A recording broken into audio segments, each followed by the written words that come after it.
Salom azizlar, hozir men sizlarga bitta zo'r effekti va pishib bomba. Men o'zimda sinab ko'rdim, sinab ko'rganman. No, hozir ozgina vес oldim. To'g'risi, mana shu bir haftaning ichida yana nima desam bo'ladi? Shirinliklar, yana o'sha ovqatlar davom etishni boshladim yeyishni. No, lekin sizlar bilan birgalikda agar xo'p desanglar, ayoli bo'ladimi yoki erkak kishimi farqi yo'q. Menga kommentariyga yozsanglar, vesinglar qancha va o'sha vesdan necha kiloga tushmoqchisiz? Men o'zimdan boshida juda qiynalganman. Ves tashlashda birinchi o'chirda bilasizlar, ovqatga e'tibor berish kerak, keyin shirinlik, non, u narsalarni diyeta deganda u narsalarni chiqarib olish kerak. Men boshida diyeta qildim, birdaniga kam ovqat yeb, faraz qilinglar, siz kun davomida 4 mahal yegan ovqatingizni, men 4 mahal yedim. 4 mahal yegan ovqatingizni birdaniga 2 mahalga yoki birdaniga 3 mahalga tushirsangiz, o'sha organizmingizda qanaqadir bir o'zgarishlar paydo bo'lib, o'zingizni juda ham yomon his qilarkansiz. Men boshida juda ham bir noto'g'ri diyeta tutdim. Va bitta qizdan o'rgandim.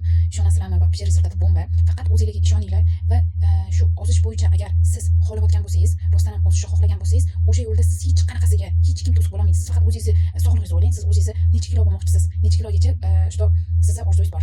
Men boshida o'sha narsani o'zimga o'zim aytdim. Men 2 oy davomida yoki 1 oy davomida shu narsalarni qilaman. O'zimga nima desam bo'ladi, plan tuzdim. O'sha dietolog qiz orqali, men hech qanaqasiga dietolog emasman, faqatgina o'sha dietolog qizni полностью videolarini ko'rib va o'zimga ham aytdimki, что men ham eploliyman, men ham qilolayman deb. Представляете, 60 kilodan 2 oy, ya'ni 2,5 oy ichida 53 kilo, 52 degan bo'ladi, даже 52 kiloga tushdim. Men sizlarga hozir полностью aytib bera olmayman. Kichkina bir video qilib qo'yaman YouTube kanalimga. Xo'p, sizga hozir данный moment aytadigan zo'r bitta ichimligim.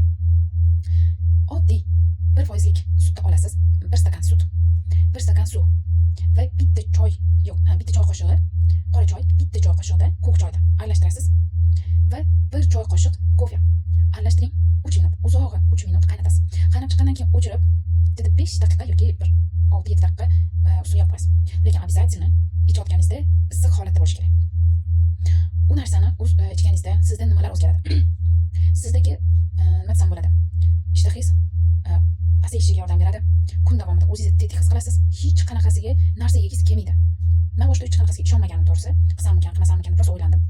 No, keyin 1-2 kun davomida sinab ko'rayotganim bo'larmikan, yo'qmikan dedim, lekin rezultati haqiqatan ham bomba ekan.